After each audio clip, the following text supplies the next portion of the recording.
오늘 주일 아침 함께 예배 드리시는 우리 성도님들에게 하나님의 크신 은혜가 넘치시기를 주님의 이름으로 축원드립니다. 옆에 분에게 참 잘 오셨다고 한번 말씀해 주세요. 참 잘 오셨습니다. 사랑하는 여러분, 오늘 주일 아침 참 잘 오셨습니다. 오늘 우리가 드린 예배가 하나님을 기쁘시게 하는 예배가 되기를 원합니다. 말씀의 제목을 같이 한번 읽으실 텐데, 오늘은 그 첫 번째 시간으로 주님의 부르심, 다 같이 한번 큰 소리로 복창하십니다. 시작. 한 번 더. 주님의 부르심. 시작. 한번 따라 하십니다. 주님은 나를 세상에서 부르셨습니다. 시작.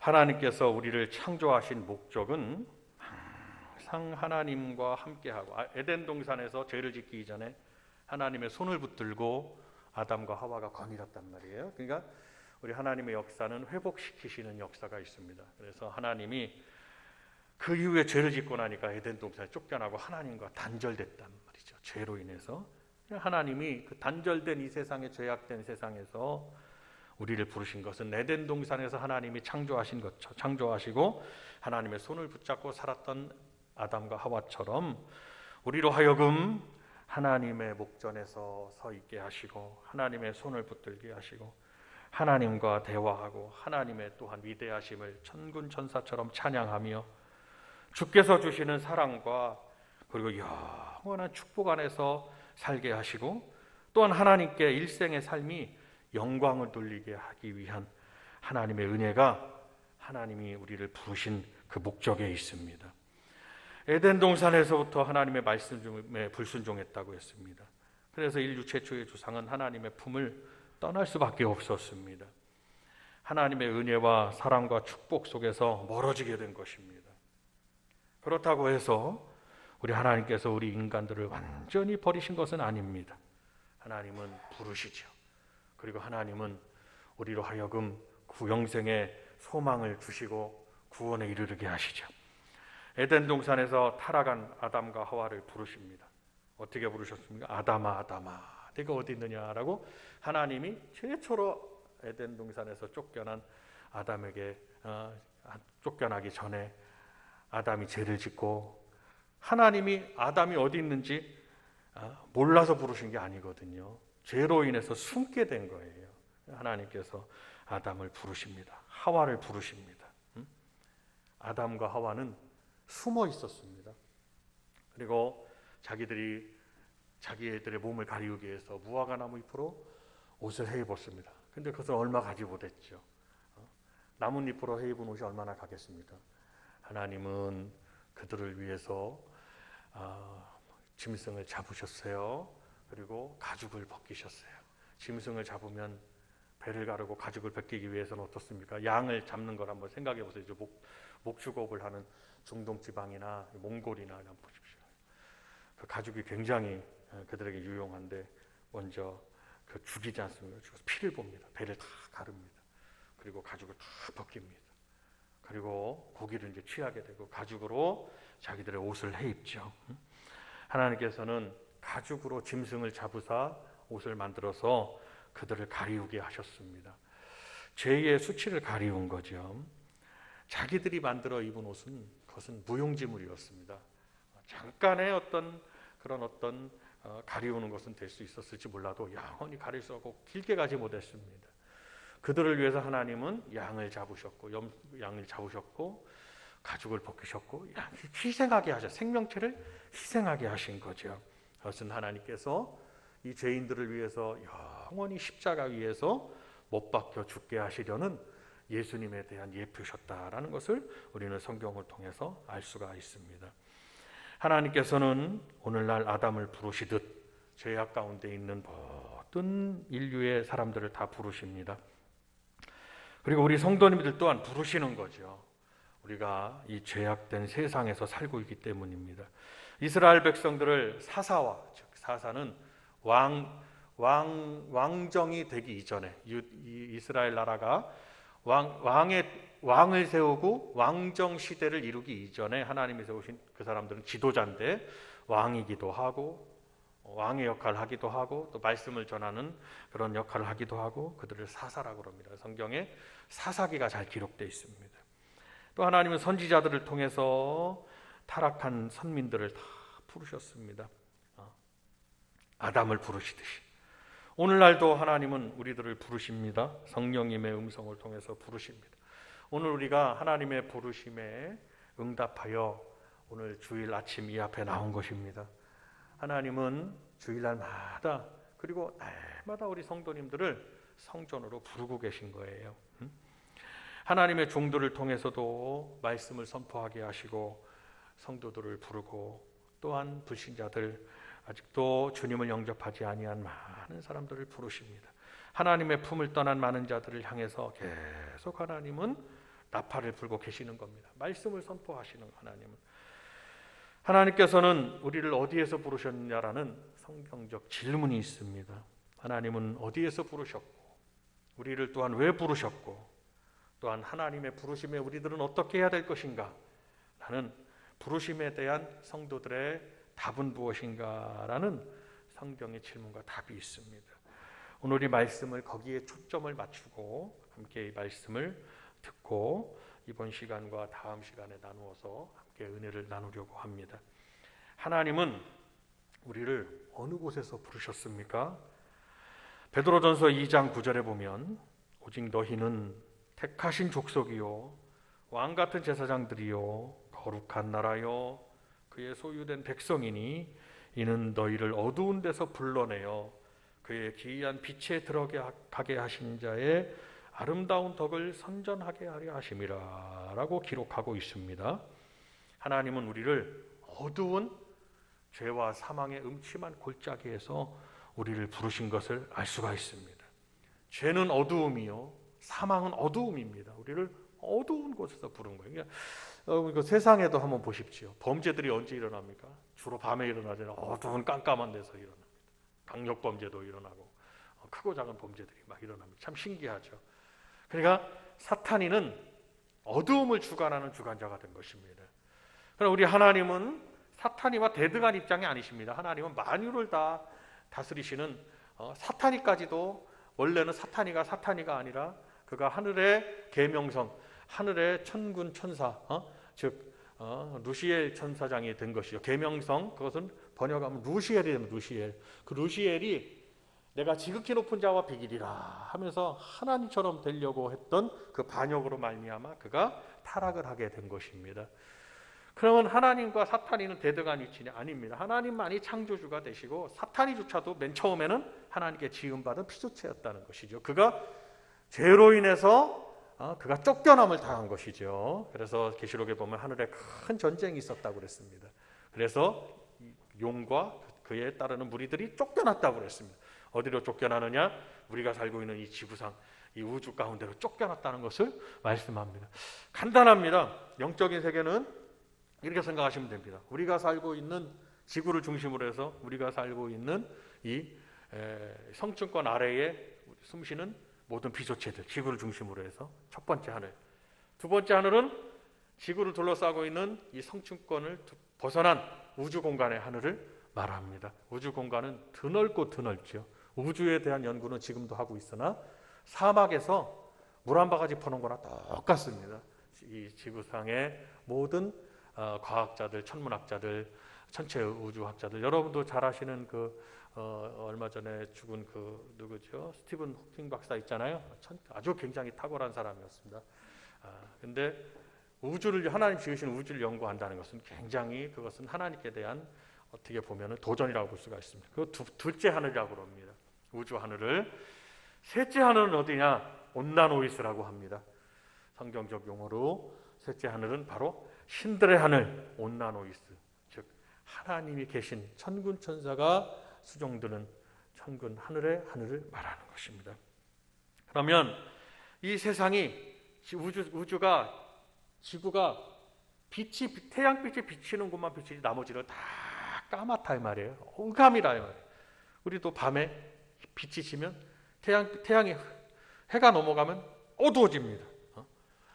성경을 보면 빛을 그 죄로 인해서 온 천지가 다 어두움이 임하게 된 거예요. 영적으로 또한 어두움이 임하게 된 것입니다. 죄와 사망은 어두움입니다. 그 어두움을 주관하는 자가 누구냐? 곧 성경은 마귀, 사탄이라고 했습니다. 사탄과 마귀는 같은 존재입니다. 예수님, 이 어두움은, 저 세상은 주님 밖에 있는 저들의 삶은 주님이 안 계신 저곳, 사탄의 세계고 죄악의 세계를 의미합니다. 예수님이 계신 곳, 즉 요한복음 8장에 보면 예수께서 또 일러 가라사대 나는 세상의 빛이니 나를 따르는 자는 어두움에 다니지 아니하고 생명의 빛을 얻으리라 라고 말씀했습니다. 생명의 빛. 예수 안에 있으면 빛 가운데 있는 것이고 예수 밖에 있으면 어두움 가운데 있는 것으로 성경은 분명히 구분하고 있습니다. 그래서 우리를 어디에서 부르셨느냐? 저 어두움 가운데서 우리들을 부르신 것입니다. 두 번째로, 죄는 어두움을 불러왔지만 두 번째로 가져온 것이 있습니다. 아주 무거운 짐을, 죄의 짐을 우리들에게 가져왔어요. 죄 가운데 있는 것은 무거운 짐을 어깨에 메고 있는 것입니다. 그래서 주님도 마태복음 11장 28절에 수고하고 무거운 짐진 자들아 다 내게로 오라 내가 너희를 쉬게 하리라 라고 말씀하셨어요. 우리가 이 세상을 살아가는 동안 우리의 영혼은 예수 그리스도의 보혈의 은혜로 빛 가운데 간 우리는 하나님 나라에 이르게 됩니다. 그러나 육신의 삶은, 이 죄 가운데 있는 육신의 우리의 삶은, 죄악된 세상에 있잖아요. 수고해야 되고 힘써야 되는 그런 무거운 짐들이 있습니다. 다 그것을 지고 있을지라도 그것을 다 가지고 주님께서는 우리를 오라고 부르셨습니다. 어떻게 하려고? 내가 너희를 쉬게 하리라. 한번 다 같이 따라 하십니다. 내가 너희를 쉬게 하리라. 시작. 그러니까 일주일 동안 무거운 짐들이 있어요. 죄악된 세상에서 우리가 살고 있기 때문이에요. 어떻게 해서든지 죄의 때가 묻게 돼 있고, 또 그 말을 통해서, 듣는 소문을 통해서, 아니면 세상 사람 믿지 아니한 불신자들과 부딪히면서 우리는 때가 묻게 돼 있습니다. 그 모든 것이 다 우리에게 짐으로 지어질지라도 주님은 다 말씀합니다. 수고하고 있지 않니? 수고하는 모든 자들에게, 우리를 포함한 모든 수고하는 모든 무거운 짐진 자들아 다 내게로 오라 라고 말씀. 주님에게로 와야 돼. 주님이 우리를 부르고 계시는 거예요. 아직도 여러분들 가정식구들, 자녀들, 아니면 또 코로나로 인해서 교회를 쉬시는 분들, 교회를 이제 못 다니겠다는 분들, 다양한 분들이 다 우리 주변에는 계십니다. 아직도 교회를 한 번도 교회의 뜰을 밟지 않아 본 분도 많이 계십니다. 아직도 듣기는 들었으나 그럼 어떻습니까? 주님은 다 부르고 계시는 겁니다. 다 내게로 오라. 내가 너희를 쉬게 하리라 라고 말씀하십니다. 그래서 고통스러워하고 괴로워하는 죄악의 짐이 있습니다. 인생고의 짐이 있습니다. 질병의 짐이 있습니다. 또 때로는 막 근심이 찾아옵니다. 걱정이 찾아옵니다. 막 걱정. 여러분들 가운데 지금 막 여러 가지 지금 말씀드린 이런 부분들이 억누르고 있다, 어깨를 억누르고 있다면 여러분 주님께로 다 맡기시기를 바랍니다. 걱정과 불안이 막 찾아옵니다. 막 어떤 사람들은 막 전쟁이 일어나는 거 아니냐, 막 그러고 이제 지금 저 세계 경제가 이렇게 잘 돌다가 이제 서로 막 전쟁이 일어나고 막 이러다 보니까 교역이 잘 이루어지지 않고 또 이러다 보니 그 영향이 막 이제 우리에게까지 미치고 있습니다. 불안해집니다. 내일을 위한 그런 어떤 삶의 불안감이 찾아옵니다. 막 전쟁의 공포가 찾아옵니다. 근데 또한 막 지진이 일어나는 나라는 지진에 대한 공포도 있어요. 근데 우리가 잘 모르셔서 그렇지 지금부터 한 10년 전인가요? 일본에 그 후쿠시마 원전 터졌을 때 그때 이 일본에 지진이 크게 나가지고 쓰나미가 막 몰려왔었잖아요. 그거를 보도를 한번 자세히 보니까 정말 우리나라에 저 해안가에 저 일이 안 벌어져서 그렇지 일본 사람들은 완전 다 초토화가 됐습니다. 그래서 3층 건물, 4층 건물로 이렇게 피신해서 물이 막 밀려오니까요. 도망을 갔는데 물이 그 3층, 4층도 5층도 덮은 거예요. 그래가지고 사람들이 목숨을 많이 잃고 마을들이 막 다 초토화가 됐습니다. 그런데도 참 일본 사람들은 8년이나 7, 8년 만에 거기를 다시 복원시켰더라고요.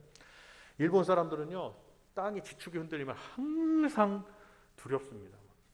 트라우마가 있습니다. 근데 우리나라는요, 참 이게 남 얘기, 그 이웃 나라가 그렇게 고통하다는데 우리는 좀 생각해 보면은요, 참 저쪽에 그 아픔이 있지만 우리는 또 감사한 게 우리나라는 또 그렇게 큰 자연재해나 뭐 큰 지진이나 아니면 무슨 뭐가 크게 와가지고 뭐 그렇게 국가 전체가 그냥 고통을 당할 정도의 그런 것들은 일어나지 않습니다. 그래서 저는 어떻게 해석이 되냐면 참 그래도 하나님께서 기도하는 성도들을 지키시려고 하나님께서 다 지켜주시는 거 아니겠느냐. 전 세계에는 안전한 곳이 없다라고 다 누구든지 얘기를 합니다. 누구든지. 우리나라는 조금만 벗어나면 자연재해, 공포로부터, 이 공포라는 게 사람을 굉장히 힘들게 하는 겁니다. 그러나 우리 성도님들이요, 우리는 평안함으로 사시길 바랍니다. 주 안에는 평안함이 있어요. 내가 너희를 쉬게 하리라. 한 번 더 따라 하십니다. 내가 너희를 쉬게 하리라. 시작. 근심과 걱정과 불안과 공포를 다 주님 앞에 어떻게 될지, 자녀가 어떻게 될지, 아니면 뭐 내일 내 사업이 어떻게 될지, 내 삶이 어떻게 될지를 그냥 불안하거나 염려하지 마시고, 그러면 점점 공포감이 밀려옵니다. 이 국가도 좀 이북이 뭐 저렇게 있으나 저렇게 매스컴들이 저렇게 불안감을 조성하죠. 그러나 여러분, 우리 성도들이 해야 될 일은 무엇이겠습니까? 만유를 주관하시는 분이 하나님이시고 만주의 주가 되시고 하나님께서 지금까지 지켜주셨으니까 하나님께서 이후로도 지켜주시는 은혜를 베풀어 주실 줄로 믿습니다 하고 평안과 감사와 은혜로 사시라. 날마다 은혜로. 내가 염려를 한들, 이런 말도 있잖아요. 80억 인구가 시작 이렇게 하면서 다 같이 한번 뛰었어요. 80억 인구가 전 세계에. 그래서 우리가 이제 몇 분, 몇 초가 되면은 셋, 둘, 하나 해가지고 한번 뜁시다 해가지고 80억 인구가 뛴들 지구가 궤도를 벗어나겠냐 이 말이에요. 벗어날 수 없다 이 말이에요. 하나님이 정하신 대로, 하나님이 지으신 대로, 하나님이 운용하시는 대로 다 모든 피조체들은 살게 돼 있고 우주와 만물도 거기에 순종하게 돼 있고, 그러니까 하나님이, 성경을 보면 하나님이 지으신 모든 만물은 다 순종하는데 오직 어떤 피조체만 불순종하느냐? 오직 사람만 불순종하는 것을 볼 수가 있어요. 불순종의 성향이 있습니다. 그것이 무엇입니까?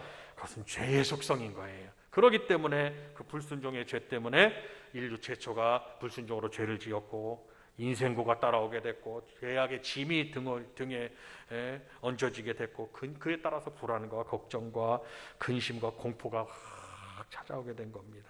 그러나 하나님께서는 우리를 왜 그곳에서 부르셨느냐? 참 평안과 안식을 주시기 위해서 우리를 부르셨다는 사실을 믿으시기를 바랍니다. 성도 여러분, 지금 이 시간에도 말씀을 들으시면서 불안하거나 염려되시면 안 돼요. 그것은 사탄이가 나를 넘어뜨리려고 하는 거예요. 염려할 것이 없어요. 그냥 하나님의 은혜로 사시면 되는 거예요. 하나님, 다 같이 박수 한번 하시면서 한번 큰 소리로 따라 하십니다. 하나님의 은혜, 시작! 할렐루야! 80억이 한번 뛴다고 해서 지축이 1mm라도 흔들리지 않는다 이 말씀입니다. 하나님이 다 정하신 게 있는 거예요. 감사하게도 하나님은 나를 믿게 하셨고 나와 내 가정이 믿는 가정이 됐고 주의 이름을 부르게 하셨다는 것이 감사한 거예요. 그러니까 아무 염려하지 말고 아무 걱정하지 말고 여러분 하나님 앞에 하나님 주신 은혜로 감사로 모든 걸 다 맡기면 됩니다. 어디 아기가 있어요. 아기를. 근데 저도 아기를 키웠지만은 어렸을 때 젖도 먹이고 우유도 먹입니다. 여기면 아기가 어디 엄마를 보면서 몸을 완전히 그 아기가 내어 맡기지. 뭐 어떻게 한다 그래도 에이 이렇게 해도 아기는 빵긋빵긋 웃는다 이 말이에요. 다 아기들을 길러 보셨잖아요. 다 엄마에게 나를 돌봐줄 줄 알고 다 맡기고 그러지, 그것을 엄마하고 대화해 가면서 그 아기가 그러지 않는다 이 말이에요. 하나님 앞에 우리의 모습은 그와 같습니다. 하나님께 다 아기가 엄마한테 맡겨지면 엄마가 그 아기가 잘 자라도록 기침 소리 하나라도 이상하면 이거 왜 그러지 하면서 엄마가 밤잠을 못 이루고 기도도 하고 또 잘 돌봐주고 씻겨주고 아기가 자랄 수 있도록 해주는 것이 부모의 그러한 마음이고 부모의 역할이었다. 똑같습니다. 하나님은 우리의 아버지가 되시기 때문에 우리가 하나님께 그냥 다 맡기면, 그리고 최선을 다해서 하나님께 향한 믿음을 잃지 않고 하나님께 부르짖고 기도하면, 즉 기도한다는 건 맡긴다는 걸 말하는 거 아니겠습니까? 그러면 하나님께서 다 우리가 잘 살아가도록, 창평안과 안식으로 살아가도록 우리 하나님은 은혜를 베풀어 주신다 이 말씀입니다. 이 말씀을 믿고 성도 여러분, 참 평안과 주님이 주시는 안정과 안식으로 살아가는 여러분들이 되시길 바랍니다. 그래서 주님이 우리를 부르신 이유 중에 하나가 우리로 하여금 아까 서두에도 말씀드렸듯이 영생을 얻게 하기 위해서 부르셨다라고 말씀을 드립니다. 믿음의 선한 싸움을 싸우라, 영생을 취하라 라고 말씀하셨어요. 디모데전서 6장에. 가장 값진 것은 우리의 영혼이 구원을 받는 것, 이거보다 값진 것은 없습니다. 내 영혼이 구원을 받는 것. 여러분, 세계에서 가장 성공한 기업 중에 하나가 어딘 줄 아세요? 예전으로부터 100년 전 이전의 기업이 어딘 것 같으세요? 코카콜라입니다. 코카나무에서 추출한 코카액으로 미국 사람들이 소다수라고 탄산수를 마셨잖아요. 거기에 타서 코카콜라인데, 코카콜라는요 아프리카 부시맨도 그걸 들고 다니더라는 거예요. 아무리 비문명 세계에도 코카콜라 병을 들고 다니. 제가 필리핀 선교사 할 때도 산에 오토바이를 타고 산으로 갑니다. 그러면 3시간, 4시간 산속으로 올라가도 애기들이 다 이쪽도 벗고 그냥 아주 처참하게 그냥 다니는 거죠. 원주민들은 콜라병 갖고 하나 들고 다닙니다. 그런데 이런 말이 있습니다. 저를 양육했던 어떤 분이 그러시는 거예요. 교수님, 여러분이요, 코카콜라 회사 회장님이 돌아갈 때, 생을 마감할 때 코카콜라병 하나를 가지고 못 갔다는 거예요. 이 세상의 거는 한 개도 가져갈 수가 없다 이 말이에요. 그러니까 가장 중요한 게 뭐냐? 우리 성도님들이 무엇을 쌓아야 되느냐? 하나님 나라의 믿음을 쌓아 놓으셔야 되는 거예요. 내가 영원히 살 곳, 영원한 곳에 우리가 소망해야 되고 거기에 이르러야 되고 믿음을 지켜가야 되고, 그래서 믿음의 선한 싸움을 싸우라라고 디모데전서 6장에 말씀한 거예요. 그러니까 오늘 이 순간 우리가 믿음을, 하나님이 우리를 영생을 주시기 위해서 부르셨으니까, 그 영생의 믿음을 허락해 주셨으니까 이 믿음을 지키기 위해서 힘쓰고 애쓰는 저와 여러분들이 다 되시기를 바랍니다. 그럼 이 땅에서 우리는 무엇으로 살아야 되느냐? 하나님은 또한 복을 유업으로 받게 하기 위해서 부르신 것을 알 수가 있어요. 너희가 부르심을 입었으니 이는 복을 유업으로 받게 하려 하심이라 라고 베드로전서 3장에 말씀했습니다. 여러분, 예수님을 믿는 이 복은, 주님 안에서의 복은 대대로 이어지는 거예요. 이를 믿고 우리가 신앙생활을 하셔야 됩니다. 우리가 고생하고 헐벗고 굶주리고 버림받아 천대받고 가난하게 하기 위해서 하나님이 우리를 부르신 것이 아닙니다. 내가 연약하고 부족하고 그러면 우리는 바라야 돼요. 소망해야 됩니다. 주 안에는 부요함이 있다라고 믿으시고 하나님 앞에 물질도 구하고 부요함도 구하고, 선천적으로 요즘 유전 그러잖아요. 선천적으로 내가 몸이 약하면 주 안에서는 주님은 나에게 건강을 주사 강하게 하시는 능력이 있다 이 말씀입니다. 그러니까 가난이 유업이 아니고, 육신의 연약함이 유업이 아니라 건강함이 유업이고, 그리고 우리가 주 안에서 부요로 살아가는 것이 주님이 우리에게 주신 복의 유업이라는 것을 꼭 기억하셔야 됩니다. 그것이 나에게 이루어질까요? 이게 자체가, 의구심을 가는 자체가 불신이에요. 성도 여러분, 주 안에서는 우리가 모두가 복되게 살 수 있습니다. 그래서 우리는 교회 이름도 복된 교회라 이 말이에요. 저기 앉아서 제가 저기에 들마루 저기에 저기 의자에 앉아 있으면 여기 주민분들 뭐 저쪽 금호동 사는 분들 운동하러 많이 다니십니다. 그러면 제가 그분들이 뭐라고 그러나 어떤 분들 막 이제 음성이 큰 분도 있잖아요. 뭐라고 하고 지나가느냐. 야, 이 교회는 복된 교회? 참 복된 교회다. 이러면서 지나가는 거예요. 참 얼마나 우리 교회는 교회도 복된 교회예요. 교회도 복을 누리고 성도님들은 말할 것도 없이 하나님이 복 주시기 위하여 우리로 불렀다는 사실을 믿으시길 바랍니다. 안 된다고 우리 난 가진 것이 없어서 안 되고 나는 연약해서 안 되고 나는 원래 약하다고. 여러분, 죄 가운데 있으면 죄와 사망 가운데 어둠 가운데 있으면 원래 가난하고 원래 약했을지 몰라도 세상 사람들은 그것을 유업으로 받을지 몰라도 여러분 인도에 카스트 제도가 있잖아요. 제사장 그룹은요 영원히 제일 불암한 계급이잖아요. 영원히 밑에 하층 계급은 영원히 종사를 죄 가운데 있으면 연약함과 가난과 부족함이 유업으로 이어질지 몰라도 예수 안에서는 바뀌는 겁니다. 물이 변하여 포도주가 되는 것이 주 안에서의 복인 것을 믿으셔야 됩니다. 아멘입니까?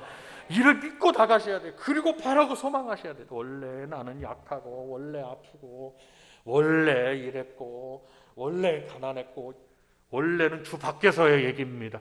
주 안에서는 물이 변하여 포도주가 되는 것이 주 안에서의 역사예요. 원래라는 게 없어요. 주 안에서는. 가난했던 자가 부자가 될 수 있고 연약한 자, 육신이 연약한 자가 건강한 자가 될 수 있고 어떤 집은요 60을 못 넘기고 다 단명하는 집이 있어요. 그래서 60살 정도 되면 다 놀래고 죽을 준비를 하는 가정도 있어요. 그러나 그 가정 예수 믿었더니 90살까지 사는 역사가 있다 이 말씀입니다. 그래서 그 사람들은 그런 가정은 무당을 찾아가 보세요. 무당이 반드시 가서 뭘 하라고 그러냐, 그걸 하라고 그래요. 무당은 그걸 굿을 하라고 그래요. 굿도 한 번 하면 되는 게 아니에요. 엄청난 비용을 들여서 그 아주 영험한 굿을 뭐 한다 그래. 대대로 그런 한단 말이에요. 주 밖에서는 죄악이 대물림 될지 몰라도 주 안에서는 물이 변하여 포도주가 되는 것이고 주 안에서는 화가 복이 되는 역사가 있게 되는 것입니다. 그래서 우리를 부르신 우리 복된 교회 성도님들을 부르신 것은 이렇게 복을 유업으로 받게 하기 위해서 부르셨다는 사실을 믿으시기를 바랍니다. 성도 여러분, 이 말씀이 우리에게 소망이 되어야 되고 기도 제목이 되어야 되고 믿음이 되셔야 되고 힘이 되셔야 돼요. 그러면서 우리를 왜 부르셨느냐? 우리에게는 각자 하나님의 일을 맡기신 사명이 있어요. 한번 박수 한번 하시면 따라 하십니다.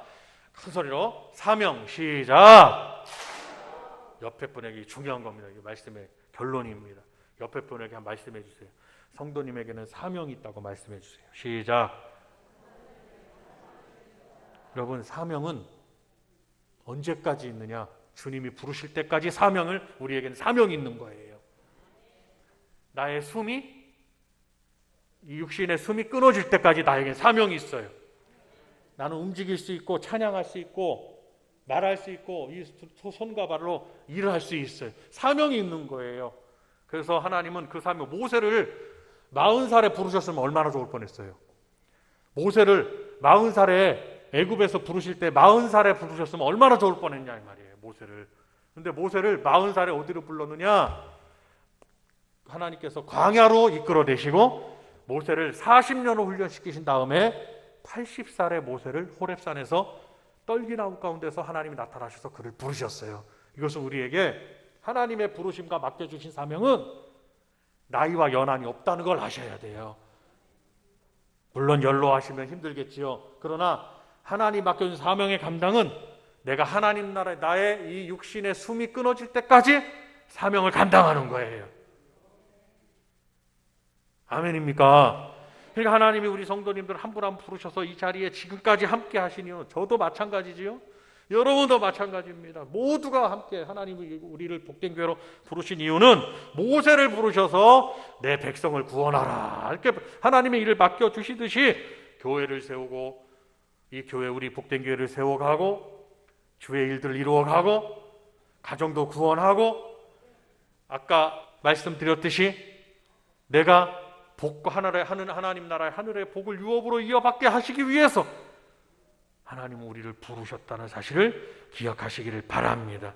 사명이 있는 성도는 하나님이 절대로 그 사명감을 가지고 사명 속에 사는 성도는 하나님은 절대로 내버려 두시지 않습니다. 어떻게 하시냐? 끝까지 지켜주시고 그를 도와주신다는 사실을 믿으셔야 돼요. 그래서 사명이 있는 다니엘이 사자굴 속에 있을 때 하나님은 다니엘을 구해주셨다는 사실을 믿으시기를 바랍니다. 바울 사도가 유라굴로 광풍을 만나서 로마로 압송돼 가는데 가지 말라고 한 거기를 떠나는 거예요. 무슨 광풍이냐고 바울이 얘기했는데 근데 선장하고 그 관원이 말을 듣지 않았어요. 광풍을 만나가지고 배가 다 깨지게 생겼는데 하나님은 바울 사도가 배와 함께 수장된 것이 아니라 바울 사도 때문에 바울을 지켜주시고 그와 함께한 모든 자들을 하나님이 다 지켜주신 거예요.